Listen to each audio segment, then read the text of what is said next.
नमस्कार दोस्तों, इस वीडियो में हम बात करेंगे कि इस बार के बजट में हमको क्या क्या मेजर अनाउंसमेंट देखने के लिए मिल सकता है। आम जनता को इस बजट से क्या उम्मीद है और एक ट्रेडर को इस बजट से क्या उम्मीद है, इस वीडियो में हम यही जानेंगे। ठीक है, हम सबसे पहले बात करते हैं एक ट्रेडर को इस बार के बजट से क्या उम्मीद है। तो देखिए, ट्रेडर इस बार के बजट से ये उम्मीद लगा के बैठा है ना कि जो पिछले बार एसटीटी को लगभग 60% सरकार इंक्रीज की थी, उस एसटीटी को सरकार इस बार डिक्रीज करे यानी घटाए। लगभग पिछली बार फ्यूचर पे जो एसटीटी लगता था पहले, वो लगता था 0.0125% और उसको सरकार ने पिछली बार के बजट में बढ़ा के कर दिया था 0.2%। वहीं ऑप्शन में जो पहले एसटीटी लगता था वो लगता था 0.0625% और सरकार ने पिछली बार के बजट में उसको बढ़ा के कर दिया था 0.1%। तो इस बार सारे ट्रेडर यही उम्मीद लगा के बैठे हैं जो कि पिछली बार के बजट में जो एसटीटी को इंक्रीज किया गया है उस एसटीटी को इस बार डिक्रीज किया जाए यानी घटाया जाए। ठीक है, अगर एसटीटी को घटाया जाता है तो हमको मार्केट में पॉजिटिवनेस देखने के लिए मिल सकती है। ठीक है, क्योंकि सारे ट्रेडर यही उम्मीद लगा के बैठे हैं कि एसटीटी इस बार डिक्रीज हो यानी एसटीटी को इस बार घटाया जाए। ठीक है, इस बार ये भी अनाउंसमेंट हमको देखने के लिए मिल सकता है जिनकी इनकम 10 लाख तक है उन पे सरकार इस बार किसी तरह से कोई भी टैक्स नहीं लेगी। ये भी हमको अनाउंसमेंट देखने के लिए मिल सकता है इस बार के बजट में। ठीक है, अब देखिए इस अनाउंसमेंट से क्या फायदा होगा आम जनता को कि उनके पास देखिए टैक्स नहीं देना होगा तो पैसा उनके पास बढ़ेगा। ठीक है, उनकी खर्च एक तरह से घटेगी। जब खर्च घटेगी तो वो कहीं ना कहीं उस पैसे को शॉपिंग के लिए यूज करेंगे, कुछ भी मतलब खरीदने के लिए यूज करेंगे। लाइक ले लीजिए कार खरीदने के लिए या फिर मान लीजिए कपड़े खरीदने के लिए, मोबाइल खरीदने के लिए इत्यादि, मतलब कोई भी चीज खरीदने के लिए उस पैसे को यूज करेंगे। तो जैसे ही उस पैसे को यूज करेंगे तो वो हमारी इकोनॉमी में सर्कुलेट होगा और वो जैसे हमारे इकोनॉमी में सर्कुलेट होना स्टार्ट होगा पैसा, वो हमारे इकोनॉमी को कहीं ना कहीं बूस्ट करेगा। ठीक है, तो ये भी हमको इस बार अनाउंसमेंट में देखने के लिए मिल सकता है। बजट में हमको अनाउंसमेंट होता हुआ दिख सकता है कि जिनकी भी इनकम 10 लाख से कम है उन पे किसी प्रकार का कोई भी टैक्स नहीं लिया जाएगा उनसे। ठीक है, और अगला अनाउंसमेंट हमको ये देखने के लिए मिल सकता है एमएसएमई सेक्टर पे टैक्स को घटाया जाए। अगर एमएसएमई सेक्टर में टैक्स को कम किया जाता है इस बार के बजट में तो हमको ये देखने के लिए मिलेगा कि इस बार रोजगार एमएसएमई सेक्टर में बढ़ता हुआ हमें दिखेगा। ठीक है, क्योंकि जब टैक्स में कटौती होगी एमएसएमई सेक्टर में तो मैक्सिमम कंपनियां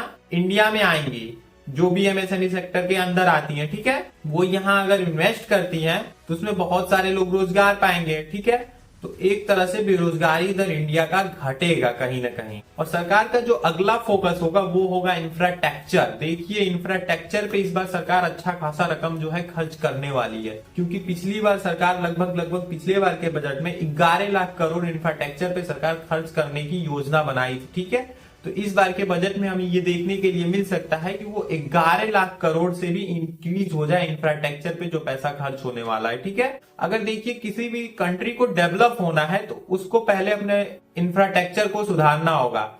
अब इंफ्रास्ट्रक्चर में जो सबसे मेजर सुधार करने की जरूरत होती है वो एक होता है रोड, दूसरा होता है रेल लाइन। अब देखिए, अगर ये दोनों चीजें सुधर जाती हैं तो ये होता है कहीं भी आने जाने में जो है दूरियां कम होती है, टाइम कम लगता है। एक जगह से प्रोडक्ट दूसरे जगह आसानी से जब सप्लाई हो जाता है, ट्रांसफर हो जाता है, तो बहुत सारी कंपनियां वहां पे इन्वेस्टमेंट करना चाहती है। ठीक है, इससे क्या होता है उस कंट्री की इकोनॉमी बूस्ट करता है। इंफ्रास्ट्रक्चर में भी कुछ ऐसे जगह हैं जहां इस बार टैक्स को रिड्यूस किया जाएगा, जिसमें से एक है रियल एस्टेट और दूसरा है हॉस्पिटैलिटी और तीसरा है मैन्युफैक्चरिंग।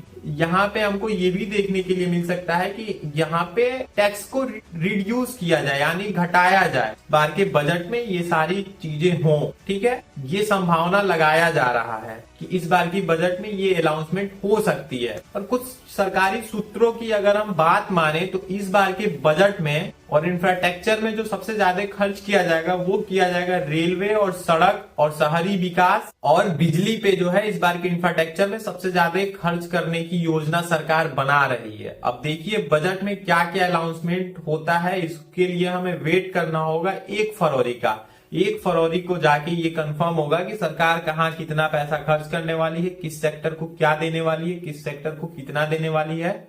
ठीक है, तो इसके लिए हमें वेट करना होगा 1 फरवरी का। और अगर नए भारत की बात हो और एआई की न बात हो तो ये तो हो ही नहीं सकता, ये तो पॉसिबल ही नहीं है। क्योंकि देखिए आने वाले टाइम में एआई जो है बहुत बड़ा रोल प्ले करने वाला है, ठीक है। और देखिए कहीं ना कहीं एआई से कई लोगों का जॉब भी जा रहा है। तो इस बार के बजट में सरकार जिन कर्मचारियों का एआई की वजह से रोजगार छीना है उस पे भी कुछ सरकार इस बार के बजट में विचार करेगी, कुछ अनाउंसमेंट कर सकती है उनके लिए भी जिनका जॉब एआई के वजह से जाने वाला है या चला गया है। और इस बार के बजट के माध्यम से सरकार रेल यात्रियों को भी कुछ बड़ा तोहफा दे सकती है, रेल यात्रियों के लिए कुछ खास अनाउंसमेंट कर सकती है इस बार गवर्नमेंट बजट के माध्यम से। और साथ में महिलाओं और किसानों पे भी कुछ हमको बड़ा अनाउंसमेंट देखने के लिए मिल सकता है इस बार के बजट में। और शिक्षा पे भी हमें कुछ बड़ा अनाउंसमेंट देखने के लिए मिल सकता है। शिक्षा के क्षेत्र में इस बार गवर्नमेंट कुछ अच्छा खासा बजट दे सकती है, केवल स्पेशली शिक्षा को भारत में बढ़ावा देने के लिए। क्योंकि किसी भी कंट्री को अगर विकसित होना होता है